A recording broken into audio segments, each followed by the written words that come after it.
This is our December investor briefing event for Tasty Equity, in case you guys haven't noticed that. I hope you like the slides and our little flying dinosaur down here somewhere. So we're going to hit 3 topics today. I'm going to try to get my part done in 20-25 minutes. The rest is all for Q&A.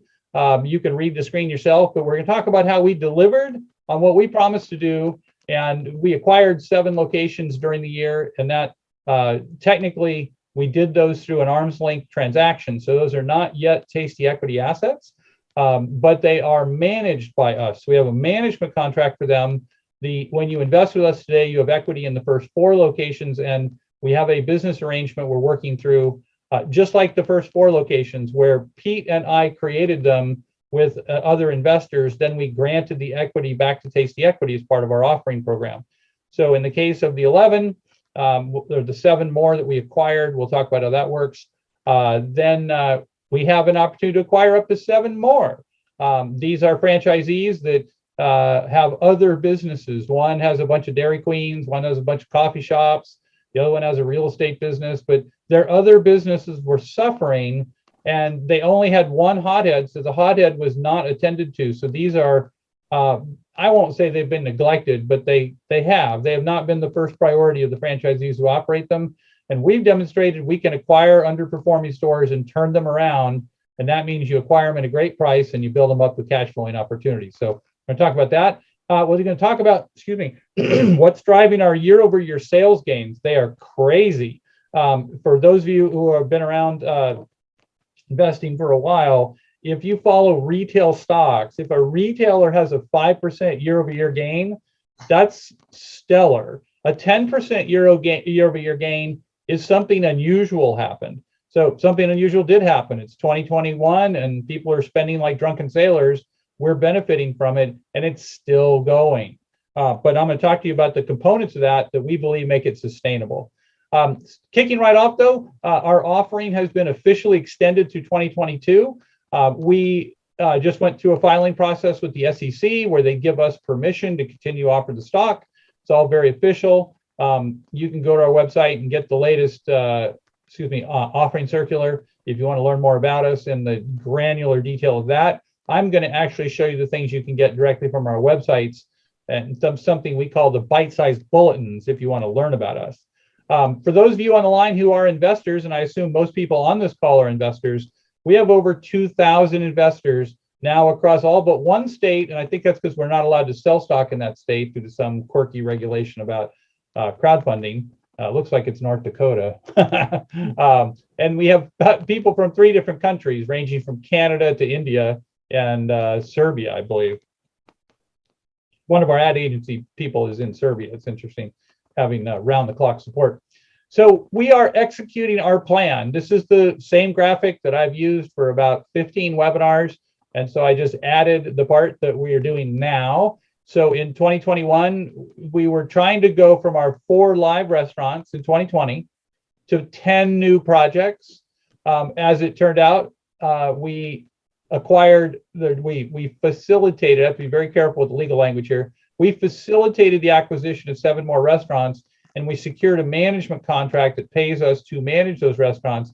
And soon, hopefully in first quarter, Pete and I are both about 1/3 shareholders in that deal, and we're going to grant back to the public company 5% each of our shares. So this was a case where Tasty Equity, due to the disruption in the offering from COVID, had not raised enough capital to buy a 7-store, $3 million transaction all by itself. So Pete and I had to personally partner with some other high net worth individuals to do the deal. But again, that's how we've acquired all of our restaurants. We built them, and then we granted the equity back to Tasty Equity. Now, what we're hoping is that we'll put more and more money in the bank as a part of the offering, and I'm going to talk about some government loans that are coming that will allow us to then straight up acquire as many of those 7 restaurants we talked about as possible. The plan, though, is to do 10 a year. So technically, we only did 7 during 2021. Then if we can commit to 10 more projects each year, it takes 6 to 12 months to get a location from, we like the location to a lease signed and a store built and it open. But it's all about momentum. And I've been around the franchise system a long time. Momentum is everything. And we are an area developer there are area developers, there's about 15 area developers in the hothead system, about 7 in the rapid fire system. Area developers are committed to build 3 stores a year, whether they like it or not. Their purpose is either sell a franchise or build a franchise location that you operate yourself until such time as you sell it to a franchisee. We're under that same constraint in our new Northeast Ohio area. We have to do 3 stores a year. But the point is, we're part of a system that should grow at 25, 30, 45 stores per year. And we'll talk about that later, being part of the race to 200. Getting back to the point of this slide, part of delivering on our promise was facilitating the transaction to acquire those 7 stores on the right-hand side in the kind of parallelogram that I put on there. That is the territory from Pittsburgh to Cleveland. Honestly, when it all started, I thought it was a transaction in Cleveland and I was going to be hanging out in downtown Cleveland, but no, it was a transaction in Youngstown. The seller was a 75-year-old, very veteran franchisee, an excellent operator. He operated the most profitable stores in the whole system, with the exception of the 2 up in Cleveland, which his sons operated and didn't do such a great job. But we turned them around. So, excuse me, we acquired this group that is 5 stores in Youngstown, and 1 is just over to the Pennsylvania border. We have 2 of the highest volume restaurants in the entire hothead franchise system today, and we're very proud of that, and we're continuing to grow that business. So this is our footprint. We expanded this, over to this side of the state. So our territory is basically from Pittsburgh over to Toledo, and we can go all the way up into Detroit. We're not actually restricted from putting stores anywhere that we have a joint investor to do it with us, but we want to use our resources. And a good example is we just had 4 people, 3 managers and a shift leader, taken out by COVID in one of our Toledo area restaurants. So the cavalry of area supervisors drove over, and even some assistant managers pulling overtime drove over to help operate that store for a week until the folks are back on their feet. So this is a great story. This is our new service area. Elena's smiling at me. I better go faster. No, you're fine. You're fine. I just always like hearing about Detroit. So I would like to playfully say, meet our new locations. These are all locations that were part of that acquisition. They were built over the last 10 years. The most recent was built in 18. There's so much opportunity in these markets to continue building. And they have this operator was one of the original Burger King franchisees. He had, I think, more than 60 Burger Kings when his brother died, and they sold and liquidated that business. And he became, along with his sons, for round 2, the area developer for hothead back in 2000. I want to say 2009. It's been a long time. So Don operated until he was ready to retire, and I watched him sign off and go home at 75 years old the other day. That was my summer project.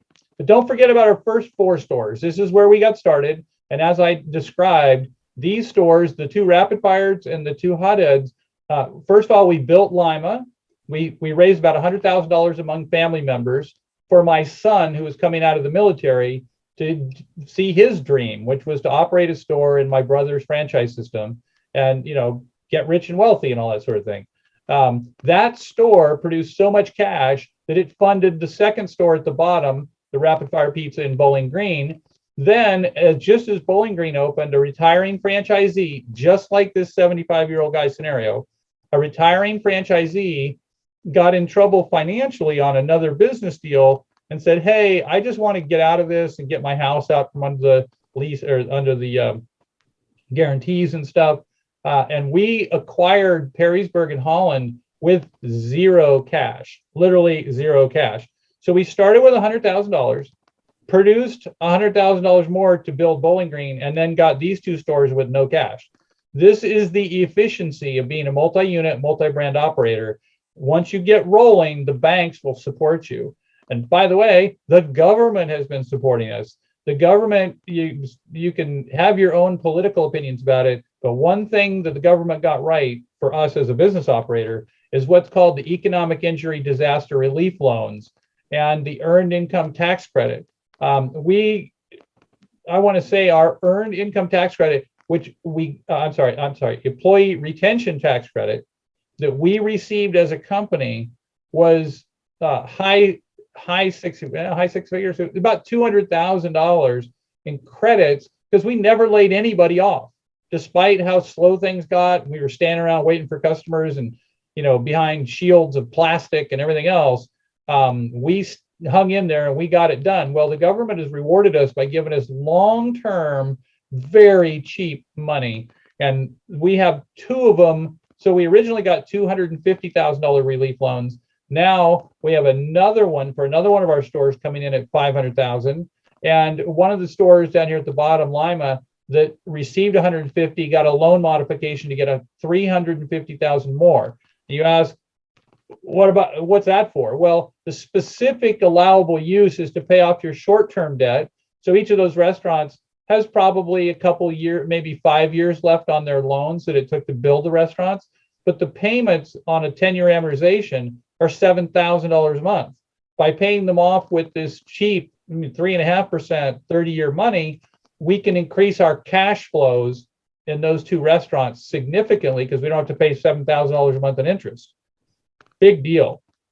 Also, having that money hit our bank account creates a very large cash reserve. And this gives our bankers confidence when we go to buy these 5 restaurants. We can point at our bank account and go, we got $850,000 in cash. It's on 30-year notes, and we have more cash flow than ever before because we paid off our short-term debt. And we have, on top of that, we have private high net worth investors in Cleveland and San Francisco, both friends of mine, that have said, well, they happen to be like me. And my other day job is I'm a management consultant. I make a lot of money in some years and not a lot of money in other years. And my goal is to put all that money to work in restaurants. Well, my two friends have that same goal. Restaurants tend to produce cash kind of forever unless you screw them up, unless you have a bad management team, unless you fail to market and advertise like the franchise system tells you, you will make money generally in the franchising business. So these other investors have agreed to match us 50-50 for literally up to 20 new locations. So that means when I talk about raising $1 million, and we'll talk about it in a second, to go get these restaurants, you can see the target locations. When I talk about raising $1 million and putting down payments, such as on these 7 stores, of $100,000 a deal, and then the rest is a bank loan, I have an investor who will match us 50-50. That means we can do twice as many acquisitions with the same capital raised. This is reminiscent of our 4-store story, right? We started with 100 grand. The first store created enough money for the second store. Then we got the next 2 stores with no cash. This is how you expand as a multi-unit operator. You guys are investing in a system that parlays the bet. It rolls over the cash to build more and more restaurants. So our goal right now, rather than selecting new locations over the next 3 months, our immediate objective is these 7 restaurants declared to the franchise system that they want to sell to these franchisees. And so we want to acquire as many as possible. We might get 2 or 3, we might get 1, we might get 5. We won't know till we get into the negotiations. But first we had to get our offering extended, which was just accomplished last Friday. So, and I'm going to try to get a little break here at Christmas, like everybody, and actually see my family. and then we're going to go hog wild, try to get these stores acquired. But this is our new expanded operating footprint. I hope you like my little green parallelograms. Then beyond that, to put this in perspective, you can see our operating market of Pennsylvania through Ohio up to Michigan. That's just our home footprint. We can drive. Our supervisors, as I said, drove from Youngstown to Toledo to help with the store that's in trouble because of COVID. And, we're going to have some more of those COVID events. Hell, football teams are having, NFL teams have 30 people down, right? I think the SEC conference has like 6 of the teams in the conference are down 20 players due to COVID. So, or COVID protocol, right? So point is, we want to stay within our footprint, stay within our support system for this next year or so. But down below this, you see how we already bought the data, already plotted out all the cities. So if you overlay this, the bottom map on the top map, you see there's 20 possible cities in northern Ohio to, all the way over to Toledo, Detroit, that haven't even been touched. They don't have a hothead burritos. So we can put a hothead, they have a Chipotle maybe, right? By the way, trivia, There's more Chipotles in the state of Ohio than any other state in the nation, other than maybe California. I learned that because my niece actually was an HR person for them. So we believe we can put a whole bunch of hothead burritos in these. You don't hear me talking a lot about rapid fire because rapid fire really got crushed during the downturn. It's coming back though. So let's talk about what happens when you build restaurants real fast. One of the great benefits that was created under the Tax Cut and Jobs Act of 2017 is what used to be 50% bonus depreciation, which means if I built a restaurant and it cost $500,000, I got to write off $250,000 of my income before I ever paid a nickel of taxes. Under the Tax Cut and Jobs Act, they increased that to what they call 100% bonus depreciation. And as you can see from the chart, for each store that we open that takes approximately $500,000 investment, that store will generate $500,000 in tax write-off, which means we can write off $500,000 in profit and not pay taxes on it. The last thing we want to do is pay lots of taxes. I mean, I'm happy to be a good citizen and pay my taxes, but what's happened is Tax Cut and Jobs Act, Uncle Sam, my little picture over here, Uncle Sam wants us to open restaurants and create jobs, right? For every restaurant I open, it employs anywhere, let's say a dozen to 18 people, but 4 of those jobs are well-paying $35,000 to $55,000 a year jobs that are, those are the people that are really running the business. Everybody else are part-timers. So every time we open a restaurant, we create 4 opportunities for people to, build their families, buy homes, and they're doing it. We know this. Our management team is proud to tell us when they buy a home, when they bought another car, when their kid goes off to college. And a lot of our people have been with us now for years and years. So this tax incentive, if I sum it all up for you, we have the ability to keep building stores every year or buying them. It's a little different when you buy one. And then we have to, as my brother Ray, the founder of the 2 franchise system, says, you have to keep building restaurants to keep getting the tax incentive. Otherwise, the music stops. All of a sudden, all your stores are really profitable, and you got to pay really big tax payments. We'll get to that, but when we get to that, we want to be like Elon Musk, where we sold $8 billion in stock and paid $1 billion in taxes. Only in our case, it'll be more like, we got a $30 million investment into our business and we paid $1 million in taxes. So what? So the goal right now, immediately, for those of you on the line, is we want to raise in 2022 another $1 million. That will give us 10 $100,000 down payments. Now, what happens is the average restaurant we build generates about $100,000 in free cash flow. That means that those 10 restaurants that we build with those 10 down payments could create the next $1 million to build the next 10 restaurants. We are not in this business to perpetually dilute our shareholders by selling more and more stock every year. We want to raise a base amount of money, just like we put $100,000 in on those first 4 restaurants and got 4 restaurants out of it. We want to raise $1 million free of expenses. I mean, the net cash proceeds, because this offering stuff is kind of expensive. And then we can, I mentioned the matching funds. We only really have to put up $50,000 per restaurant because we got commitments to match us on 20 stores. Now, granted, we only get half the money, but it diversifies our risk. And by the way, customers are back in force. It's crazy. Traffic counts, we track traffic counts.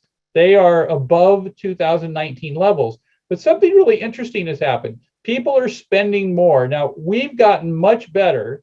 In fact, over COVID, we had to get really focused on anything that would get more revenue from the few customers who walk through the door.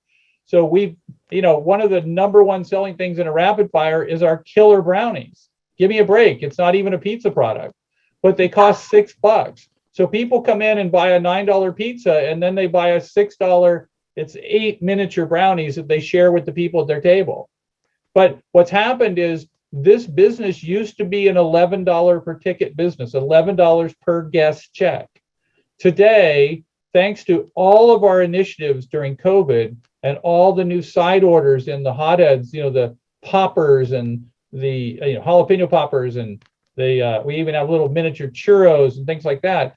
those add-ons are now resulting in us generating over or about $15 per guest check. So for those of you on the phone that are math oriented, it's really simple. If I have, 1,500 customers a week coming through a Hothead Burritos and I get $11 from them, I'm at one sales point. If I have those same 1,500 customers coming in, I get $15 from each one of them, I just increased my business 50% in the same restaurant with the same footprint, with the same overhead. So our businesses are returning to profitability in a way that is just pinch me, it's working. Let's face it, we were terrified when COVID hit. We were terrified when we had to put sheets of plastic between us and the customers. Now all the plastic's down, the masks are gone, customers are back in force. And the big industry pundit, which is really an analytical company that likes to sell their data, they forecast prior to COVID. So in 2019, they forecast that fast casual was going to grow to $63 billion as an industry.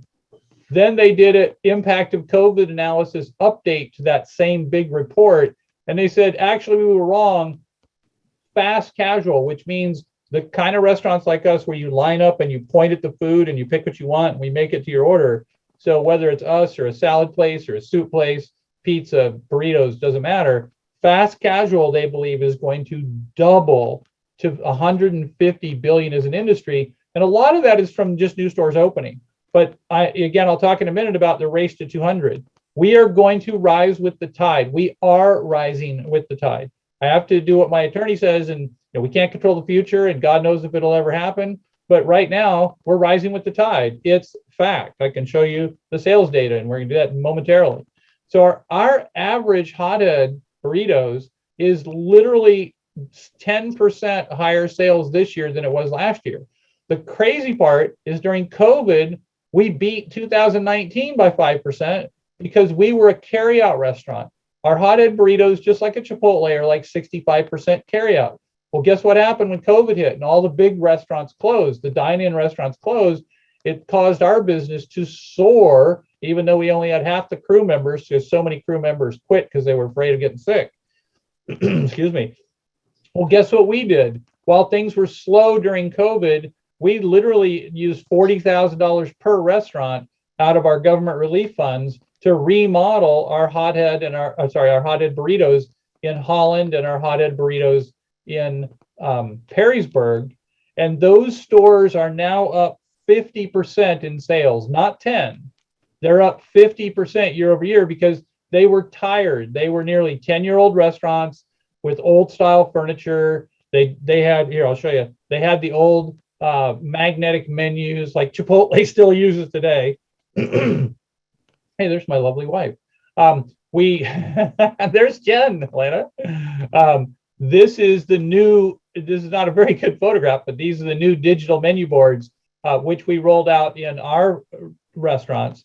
They are not in our 7 new restaurants yet.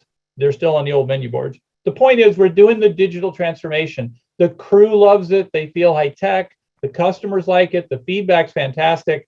What put me over the edge a year ago when we got ready to plan these, or we finally went to planning the remodels, is I met a customer at one of our our investor event, which I'll show you pictures of in a minute.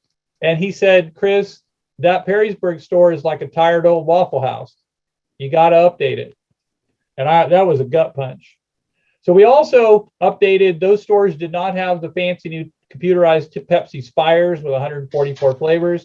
If you don't think that matters, Mountain Dew is 60% of our pop sales. People are addicted to Mountain Dew. And these machines allow you to make like 4 or 5 different flavors of Mountain Dew. The minute one of those flavor shots is out, they immediately start complaining at the counter.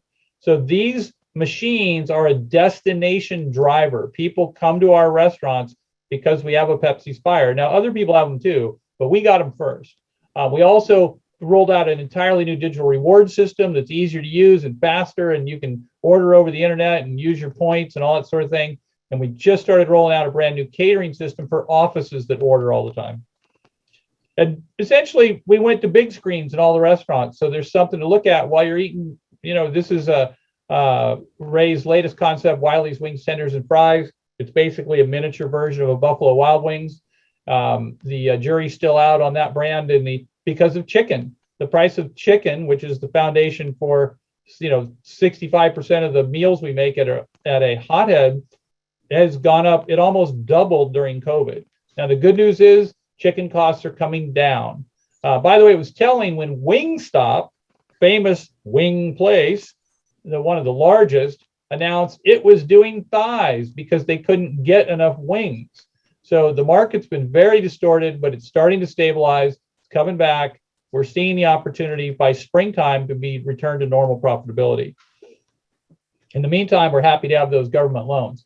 So I said it, customers are back. Our rapid fires were only down 25%, but rapid fire pizza restaurants are joint family dining restaurants. You come in 10 people at a time, 8 people at a time, pull the tables together. You know what I'm talking about, right? That's not what Hothead was. Hothead was people coming in 1 and 2 and 3 at a time and taking carry out. And occasionally they'd sit there with their kids and eat it.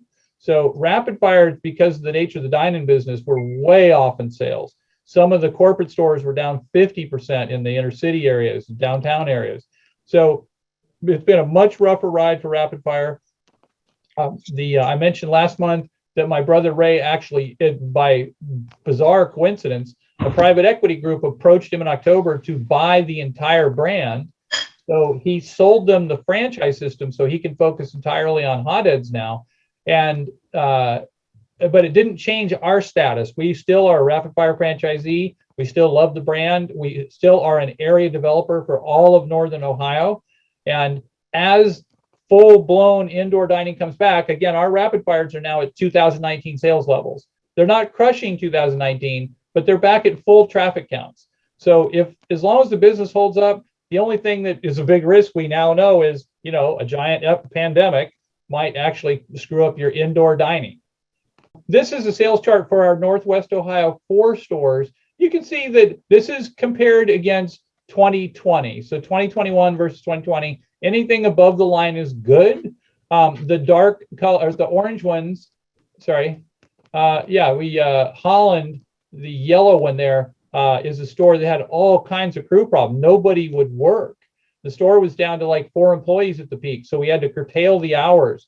If we had not had to curtail the hours to close at 8 o'clock and open at noon, we probably would have been right up there with the other stores crushing it. So there's an explanation for everything. Actually, you can see the midsummer, there was a big drop. I don't remember what that was. Okay, let's see. So that's our 4 original stores. On average, combined, they're up 10% now. Then back to those 7 locations I showed you the picture of earlier. Those 7 stores, which we have a management contract for, and we are actively managing them, and we're working on the arrangement to grant the equity back to Tasty Equity for you guys as our investors. By the way, that'll be overnight. You own a piece of 7 more restaurants without investing any more money. They are averaging 10% sales gains.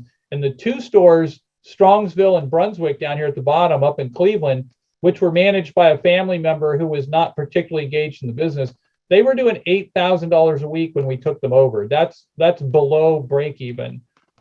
Within 4 months, we completely, basically, when we went up there and tried to manage the crews and make them actively do work, they quit. They thought that it was okay to stand behind the counter and look at your phone all day. So literally the crews basically walked out. We basically sent in the cavalry of a bunch of supervisors and assistant managers from other stores. We rehired. We've been spending a fortune on Indeed, by the way. Indeed employment advertising is our largest single controllable expense as a company, even bigger than food expenses. It's been brutal this year. Anyway, side commentary. So point is, we took those stores from $8,000 a week to one of them just hit $13,000 a week. That's a $5,000 increase. These are up more than 50%. The other one's up to $12,000. So when you take a fast food restaurant that breaks even at around $9,000 and you take it to $12,000 and $15,000 a week, it is life-changing. I always like to say our average restaurant, and it's true of these 7, you average them all together, the cash they produce after you pay your loan payment, so that's not EBITDA, that's net free cash flow after debt service, is about $5,000 a restaurant a month. right? It's like a little cash machine that can. It just cranks out $5,000 a month every month. Now, truth be told, you got Canfield here that doesn't make any money, and you got Niles that makes $15,000 a month. But as a portfolio, they average 5,000 a piece, and this has been true for years, as long as I've consulted with Ray back to 2007. So the more stores we have, the magic is just average 5,000 a month. Keep, work on the dollar per tickets, get the dollar per tickets up. Those 7 stores, here's the chart of them. Just one of them tail dragging because it was closed half the time. I'm not closed because the hours were severely curtailed. We didn't have enough employees to operate this restaurant. Look at all the rest of them. They're pushing, this line is 120%. It's just mind blowing how well the stores are doing. So I'm just recapping. We went from 4 stores to 11 stores under management. So we now have 9 hothead burritos and 2 rapid fires.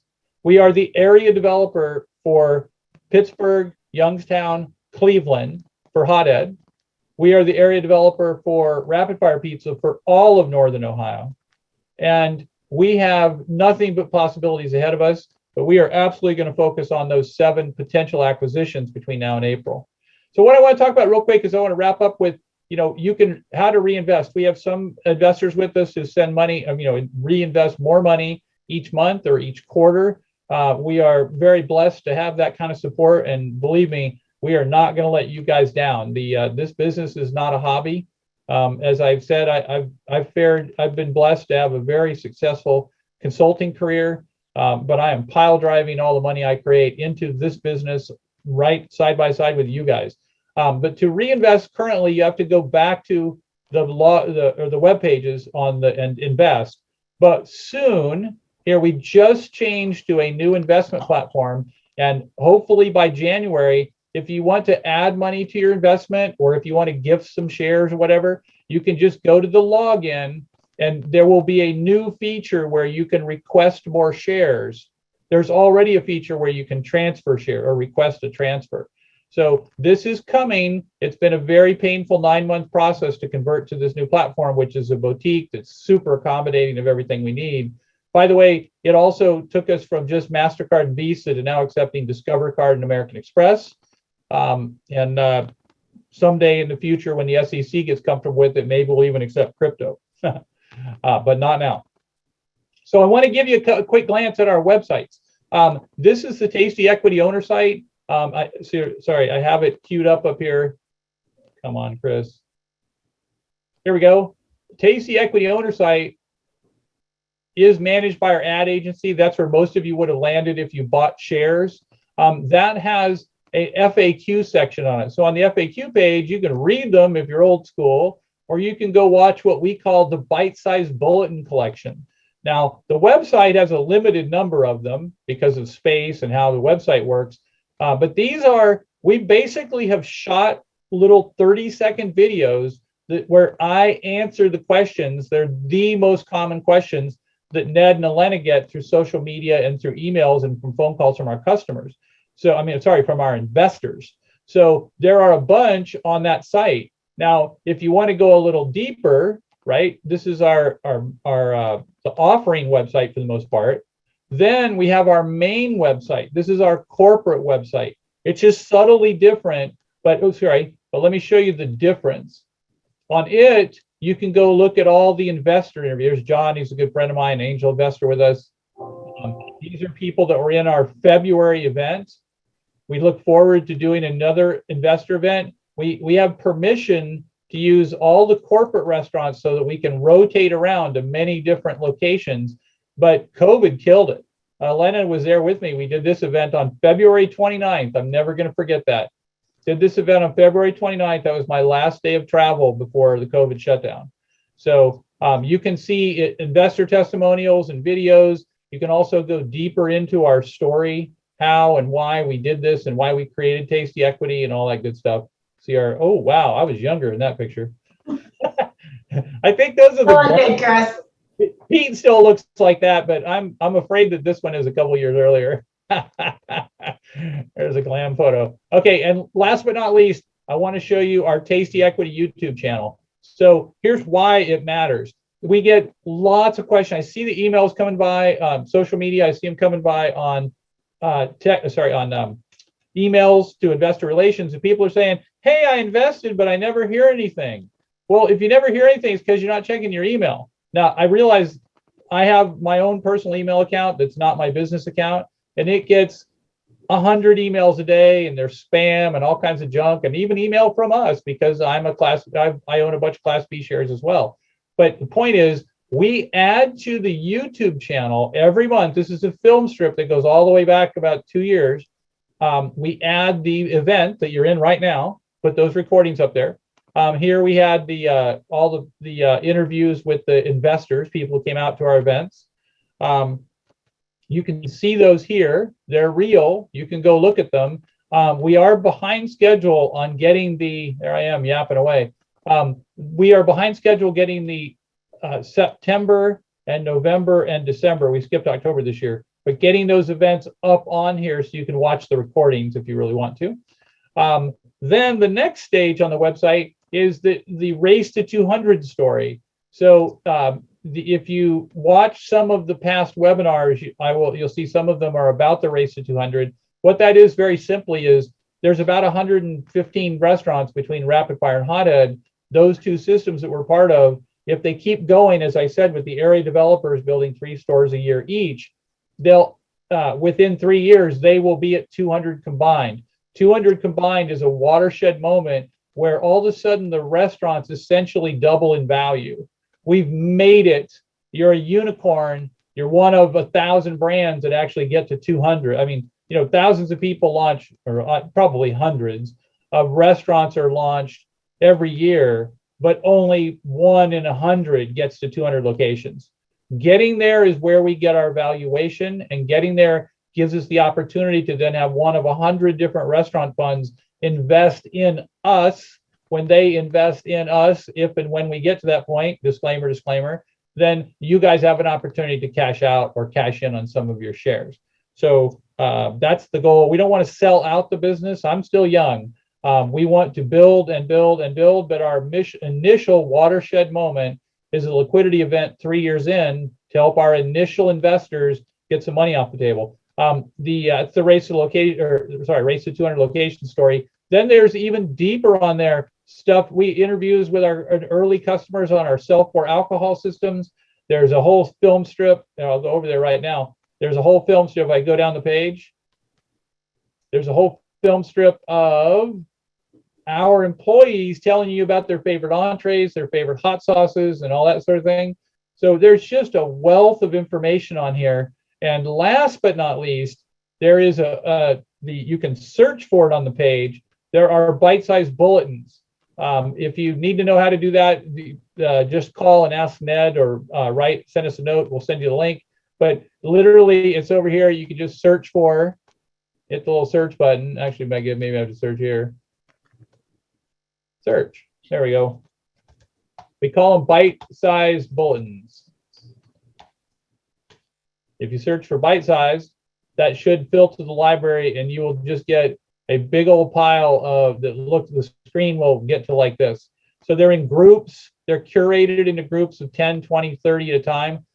We are very close to 100 of them. So if there's any question you have about the business, you can certainly write to Ned, and Ned will write back to you, or Lana will write back, or you can call Ned and talk to him about it. But they're all here. If you have the patience to hear me answer the questions, then it's me answering the questions on film. So hope you like it. Hope that helps. But again, we are trying to communicate a lot. We don't waste money advertising to our current investors.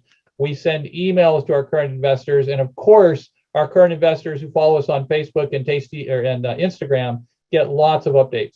So I have gone way over, but I am going to be quiet now and ask Elena what kind of questions you have from the audience. Yeah, a couple questions. So one of our investors, or potential, I don't know if they were a current investor or potential, he asked, how does one invest $50,000 to have one of the restaurants? So I believe this is more in the LP kind of world structure. So do you want to address that? And then we have a few more, but we should keep it short, because So, go ahead with that. So the question is about how to invest, how to participate in the LP. arrangement? Well, how does one invest 50K and have one of the restaurants? So let me clarify. So the way our offering is set up and the way we filed with the SEC, the maximum investment I think is $15,000 on the website. You can invest more than that technically if you want to, but the whole purpose of what are called Class B shares, the stock we offer on here, is you buy the shares. You're just like an angel investor. It's for people who want to speculate, 100, 500, 1,000, 10,000. Yeah, but wait, just so we're clear, that was 15 if I wasn't clear, but he's looking to do 50. No, I understand. No, okay. Thank you. Okay. Yeah. So the point is that investing in the crowdfunding shares makes a lot of sense if you have a limited amount of money to invest, and B, you're just trying to spread around a little everywhere, right? If you are a high net worth person and you're like me and you generate significant consulting income each year, and you're saying, what can I do to put that money to work, right? So I'll use my friend in Cleveland as an example. He, like me, comes from the mortgage industry. Both we met as CEOs at two companies, but he has a large amount of capital that's been created from the sale of one of his companies. And he said, look, Chris, I'll commit 500,000 for up to 20 projects at 50,000 each. So one of you guys, like the gentleman who's asking the question, may be saying, I'm comfortable committing. Oh, wow, just a second. My Mac power cord came out. My Mac was about to shut off. If the gentleman who's asking the question says, you know what, I'm not super rich, but I'm comfortable, and I'm comfortable committing 25,000 per project. Here's our commitment to our LP participants, be they family members or completely arm's length folks. So we just meet like this. We will always be the majority investor in the deal. We will always lead the deal. We will always be in first loss position. We sign the liquor licenses, get fingerprinted, and sign the leases, the personal guarantees. I'm on so many personal guarantees. I can't even maintain a schedule every time I sign another one because each bank wants to know how many personal guarantee liabilities do you have. That when you are an LP, you don't have to do any of that. You don't get fingerprinted for the liquor license. You don't have to deal with any direct financial reporting other than you get a K1, right? You get a distribution, assuming there's distributions. So the point is, to create that opportunity, we have to start selecting locations. For these first 5 to 7 locations that I'm trying to acquire, I'll go back to the target looking thing. So for these guys that raised their hand and said they want out, I'll get there in a second. There it is. So these groups with the little targets on them, hopefully Target doesn't mind that I use their logo for that. I will do those with our currently committed private high net worth guys, because one of them's in Cleveland and he said he'll do up to 10 locations with me. So it's quick and it's easy, and I know him and we have a very high rapport of personal trust. But starting in April, as we begin to select new locations, and remember, we're an area developer for Hot Ed, we're an area developer for Rapid Fire. We're supposed to develop 3 stores each per year, and Northern Ohio is our turf, right? So as we go to pick new locations, what I plan to do with Elena's help, if you're familiar with fractional investment websites for anything from office buildings to retail to multifamily apartment complexes, we will add a page to our website. It will feature the pending locations that are available for investments that we have not already committed with somebody else for the investment. And again, it's a slow moving process because we start looking at locations now, right? That it takes months to get to a lease signed. And then it takes months after that to get a contractor engaged, get the thing built. It's a 6 to 9 month process per store. So you won't miss out on anything. It's a slow moving process. So our goal is we'll add that section to our website on tastyequity.com. You'll be able to see a list of all of our current restaurants. You'll be able to see a list of the pending new locations as they go to the stages to a lease has been signed or it's now being built. The window of opportunity for a limited partner investor to co-invest with us on a 50-50 match or a 25% match, right, is that window of opportunity from the time we find a location and sign a lease to the time where we commence construction and have the loans. right? So that's the window. Our goal is to create 10 of those opportunities a year. And, I will outrun my friends who already committed to do 20 locations. So, and they don't care if I spread that over 3 years. So anyway, that's a long-winded answer to an LP doesn't have to sign the leases, doesn't have to sign the guarantees, doesn't sign the loans, doesn't get fingerprinted. They just are an investor with a fixed rate of return and an upside if we reach a liquidity event. And by the way, I haven't talked about it today, but it costs about $500,000 to build a restaurant. I have talked about that. When the franchise system gets over 200 units, when institutional investors start to come in and say, hey, Chris, you've got 30 locations. I'd like to invest 40% in your company, right? I want you to keep running it. I just want the cash flow from your business. The valuation they use for those transactions is consistently about 12 times EBITDA. Well, our valuation when we build a restaurant and are carrying that restaurant on our books from the perspective of a banker is 4 times EBITDA. So the difference between 4 and 12 by my math is 300%. So the goal is within 3 years to have an institutional investor come in because the franchise system's over 200, because we're over 30 in our portfolio, and have them buy into a percentage of our portfolio with us. Just like, Blackstone, or I can't remember if it's Blackstone or BlackRock, when Jimmy John's was trying to go public a couple of years ago, they said, hey, wait a minute, we'll just take all the stock. We'll be your one partner. By the way, nobody go home, keep running the business. Let's get it to the next level. That's the kind of partnership we're looking for from our institutional investors. So the opportunity for you guys, whether you're buying the crowdfunding shares today at up to 15,000, or if you are choosing to be an LP with us, it's all about getting to 3 years out and taking on an institutional investor that allows you to cash in. Okay, great. So given that I know that we're running, I know that we're running way over. So one of the what is Raymond asking? I noticed I don't know how the hand raising works. I apologize. Oh, he accidentally did that. He said he actually. Oh, that's okay. Cool. But Dayton, the Dayton Daily News story about the sales of the stores, he said, what effect on TC equity did recent sales of stores have? There was actually 2 different investors that had that question. Oh, so what happened is my brother, well, here's how it came about. So Rapid Fire Pizza brand had about, I want to say 7 or 8, 10 area developers. I don't remember exactly. I can show you a map.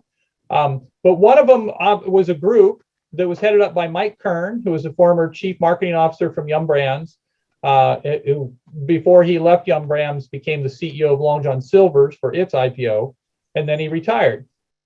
Mike connected with one of his real estate buddies, and they bought the area developer rights for the Carolinas for Rapid Fire Pizza back 5 years ago.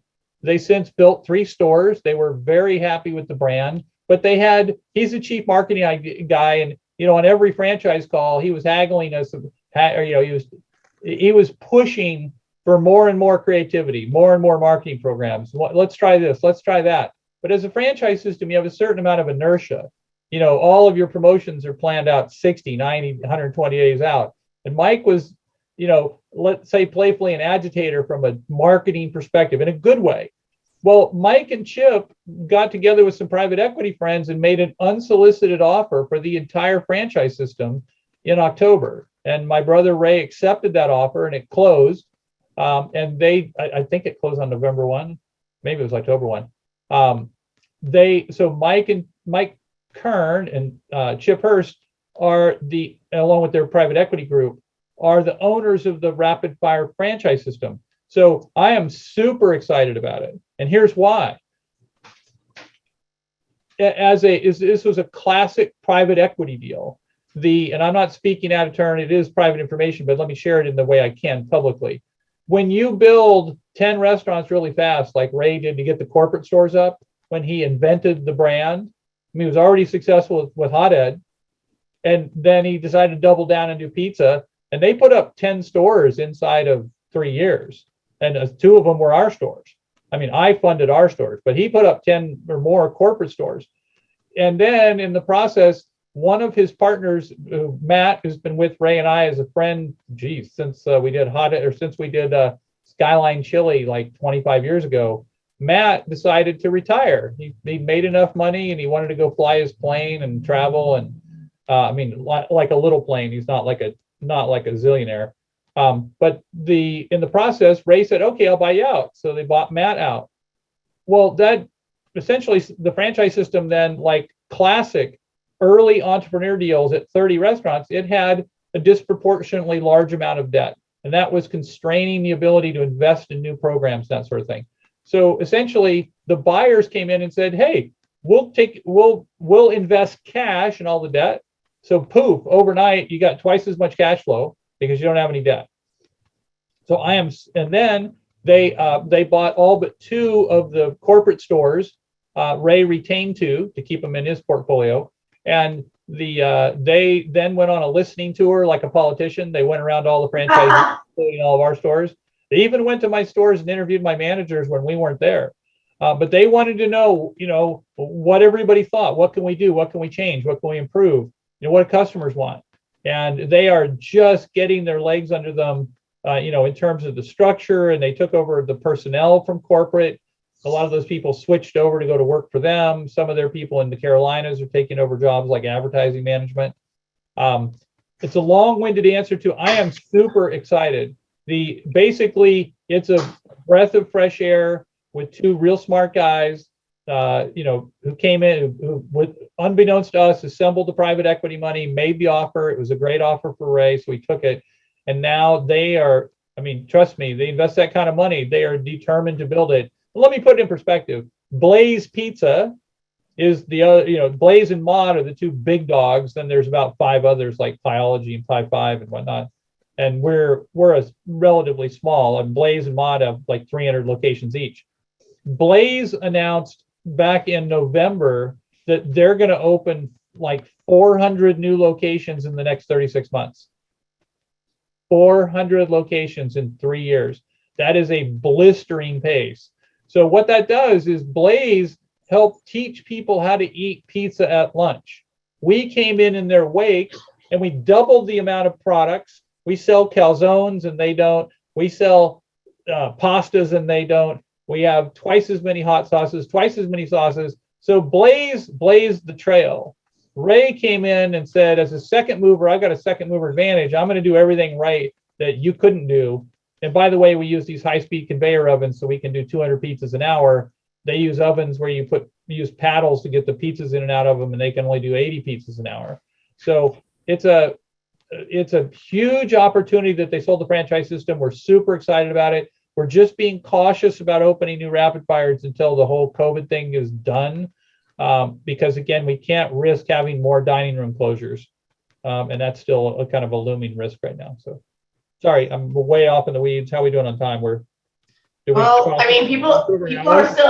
still hanging in. So if they're asking questions, I'm game. Yeah, so you did the Dayton Daily News. Also, they asked, this is just fundamentals around, 2 things. Do additional investments go into the original account, or are additional accounts created because they prefer to have it in one account? So that's one question. And then as you answer that, also they're curious on the average investment. Yeah. So our average investment as a company, if you just statistically average the inbound investments, is around $379 or something like that. But what really happens is in a given week, we have a handful of there's more $100 investments than anything else. That's like the testing the waters. A lot of the $100 investors come back next month and invest 1,000 or 2,000. They just want to make sure we're for real. So what happens is in any given week, because that occurs and people are reinvesting, adding to their account, and it does all go into one account. Core Connects, who is our transfer agent, they're SEC certified and they're also our new offering platform. They consolidate your accounts. If you go in and just use the invest button, invest again, when it gets to them, they'll merge them together. And they catch it automatically because your social security number and all that sort of thing. The only thing that would confuse it is if you invested as a business in one and then invested personally in another. sorry, I distracted myself from the other half of your question, which was consolidated. Which is, that was do additional investment. No, you answered it. Additional investments go in the original account. You asked about the average Yeah, so you investment. said that, and then the average you answered. Yeah, well, let me clarify that. So in a given week, so we're just ramping back up. It took 9 months to get rid of what's called Fund America. They are the Visa and MasterCard of crowdfunding, but they rape you. I mean, I don't want to disparage them publicly. They'll probably sue me. But in a week where we'd sell $10,000 worth of stock, they would charge us $2,000 in fees, and they're all kinds of junk fees. That's gone. Our fee load now is like 3%. It's fantastic. So we're on the new platform. We're just now beginning to ramp back up the advertising spend. But when we were at full speed, we would have 100 investments a week. Out of those 100 investments, you have like 30 or 40 $100 investments. Then there's a wave of $500 investments, $1,500 to $2,000 investments, and then a chunky $5,000 or $8,000 or $10,000 investment. That's what typical weeks look like. So before Apple iOS crippled the offering platform that we were using by blocking all privacy data, we were selling $30,000 a week worth of stock to about 100 people. So that's about the number. We have about 100 new investors. It was right around 30, 35, whatever. So the average number is like 379. But again, and Ned will tell you, because Ned takes all the calls all day, every day, right? I mean, he talks to more $100 investors, but the reason he does is $100 investors become $5,000 investors very quickly. But people are like, hey, I'll try it. I'm curious. Let's see if they call me back, right? And then they'll call Ned just to see if he's full of shit. Ned was a securities broker for a lot of years. He's my best friend. He can answer all my questions like an old married couple. So if you're talking to Ned, you might as well be talking to me. But if you ever want to talk to me, Ned will schedule the call, or Elena will schedule the call. Yeah, and that's what I'm seeing on some of these. Like, we've got the same guy that asking about that. He was saying, are you interested in brick and mortar in Northern Virginia? I'm from Cleveland. Like, I'm thinking some of this we should maybe take offline and like a separate. Yeah, that's a phone call. That's a perfectly appropriate phone call to have. I do need a couple days lead time to get those kind of calls in. But just to put it in perspective, I don't have a map in this one. So currently there are rapid fire and hothead area developers in, I want to say, about 15 or 20 states. I have a map. I've shared it in prior monthly meetings. If you want to email Elena, just reply to the invitation you got. That'll get to Elena, and we can schedule a call one-on-one. But here's our guiding principle, and it's written into our offering circular. We only want to build restaurants where there is an existing area developer, because we need their support, right? They're embedded in our franchise system. They're contractually bound, and I will make them co-invest with us in the deal. I've already talked to all the area developers in the system. They're all friendly to the idea. Think about it this way. Area developers have a dilemma, and this goes to the point about Delaware or Virginia. We don't have a developer in the Delaware, Virginia, let's call it DC surrounding areas today. We could, but we have them in Florida and the Carolinas and Pennsylvania and Ohio and Kentucky and Louisiana, Indianapolis and Michigan and Connecticut and Massachusetts and such. So as the area developers come online, they do three things. They're there to find the location. They're certified to choose a location that's going to be successful. There's no guarantees, but they're going to make sure they're going to rule out everything that could compromise the location. And most area developers would wait for franchisees to come along, and they advertise to get franchisees.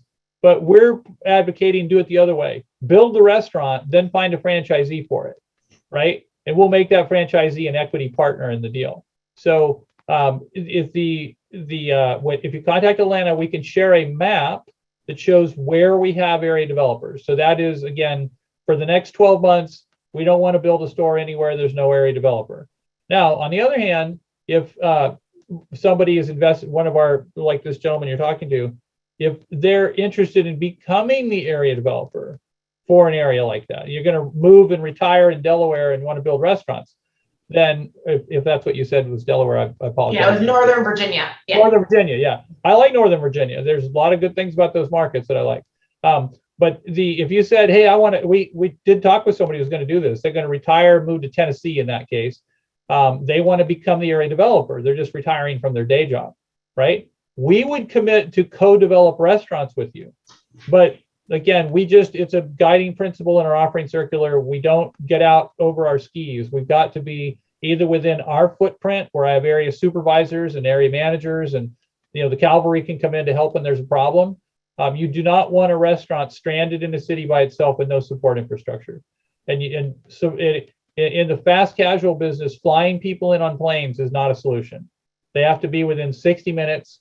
That's why almost all restaurateurs in let's call it in the fast food business, right? I mean, everything from McDonald's to what we do in fast casual. Nobody builds restaurants more than 50 miles from their home. They just don't. The only reason they would expand more than 50 miles because they have a partner in the next city who's going to cover all of those stores within 50 miles, right? So this is a business where you want multiple brands. So like these dots on the map, you can put as many restaurants as possible in the same geography. We could put a Rapid Fire and a Hothead in the same damn shopping center, and they flourish, right? Again, as Wiley's Wing Center Fries gets going, maybe we put it in the strip center with us. We even have people who within our service area, I can say there's a retail pad, the corner of the parking lot at a Kroger's or a Target. I have people who will, Atlanta, we were just on a call yesterday with one of the real estate developers. Yeah. He said, you give me the address, I will buy the corner, I'll build the 3 or 4 unit shopping center, you be the tenant, and I'll run the real estate, you be a tenant, right? I don't trade your hand, you don't trade mine. We have 3 people soliciting us to build the suit locations for us.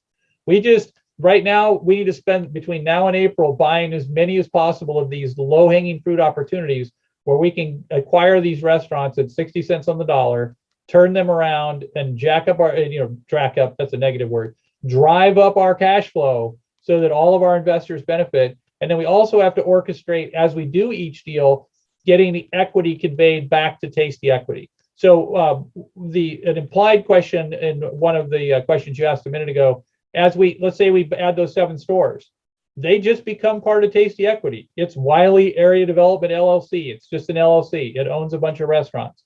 So when we acquire more restaurants and we merge them into that LLC, or we hold the ownership of those restaurants in that LLC, your portfolio multiplies. You don't need to buy anything different. You don't need to make another purchase. Your one account entitles you to your share of all of our restaurants. And Ned, if you ever talk to him about this, we'll make it very clear that we have a special distribution provision so that in the future, when we take on an investment from an institutional, like our heroes over at BrewDog, where we learned how to do crowdfunding, the big brewery, they did 3 rounds of crowdfunding. Then all of a sudden, like a Blackstone came along and said, hey, we want to buy 10% of your company.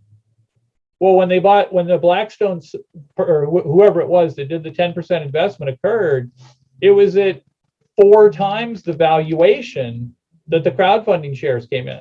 So they allowed all of their crowdfunding investors to sell 50% of their shares into that deal and take the profits, right? We have a similar provision that if and when we have an institutional investor come into our business, our crowdfunding investors who choose to sell their shares into it get their money off the table first, right? I mean, I'm not trying to be altruistic. I wrote a business plan that protects our investors, and I've been an investor and I've been screwed. So I wrote it the way I would want it to be. And hopefully if you have the patience to read our offering circular, you will see the granular detail about how the investors come first.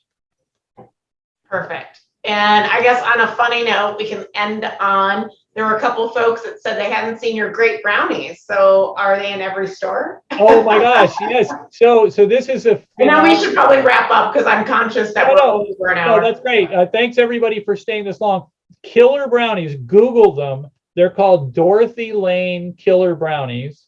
Dorothy Lane Markets is a Whole Foods like market in the Dayton area. So this all started when I I don't know if they solicited us or we solicited them. We're always looking for something to add on to a meal. A dessert's a perfect thing.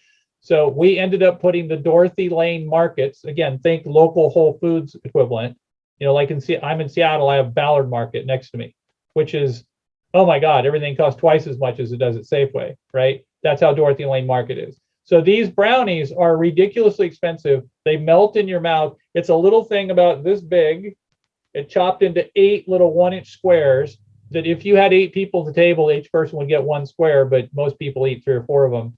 And they're just, they give me a glycemic shock that'd knock you out.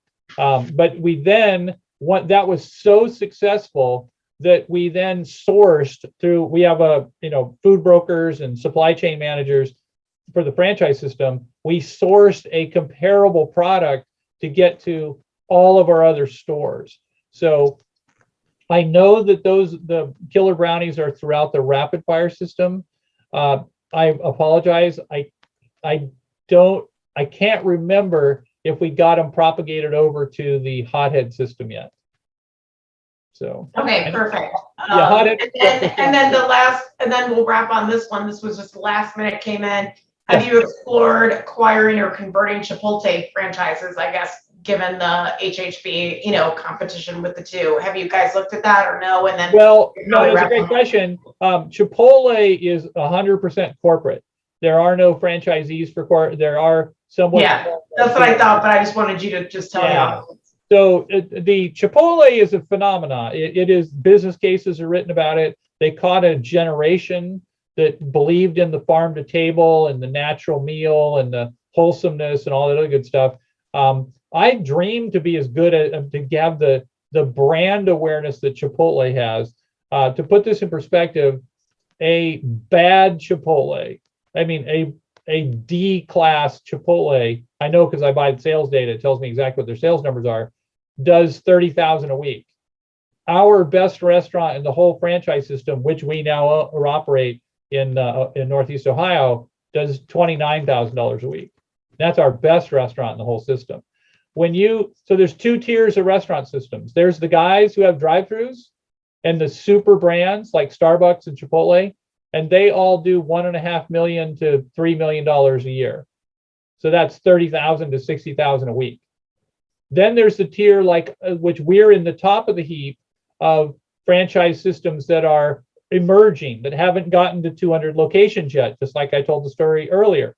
Emerging brands that are in shopping centers. Now, shopping centers are not an insult. Buffalo Wild Wings is a strip center tenant next to us in a lot of locations, right? Nothing wrong with strip centers.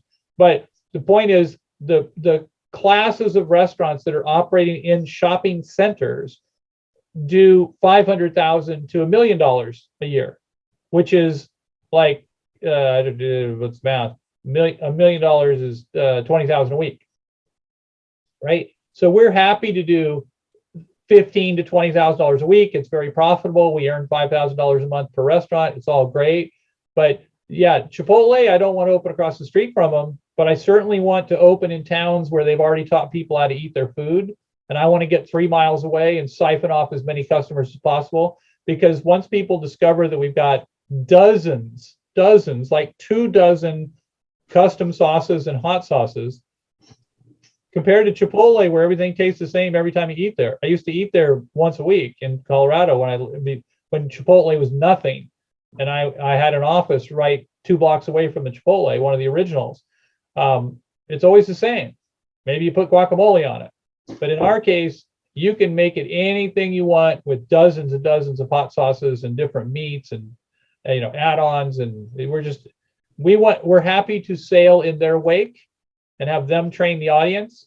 And it's great that they're on the news, announcing everything. But think about everything they do, we just do in a slightly smaller microcosm, right in their sailing in their wake, literally. Yeah. Like you're emerging, like you said, you're emerging brand. But you guys got the family history, the operational expertise, all things you talked about. You guys are delivering on your targets. So I think that's important to leave you guys with that.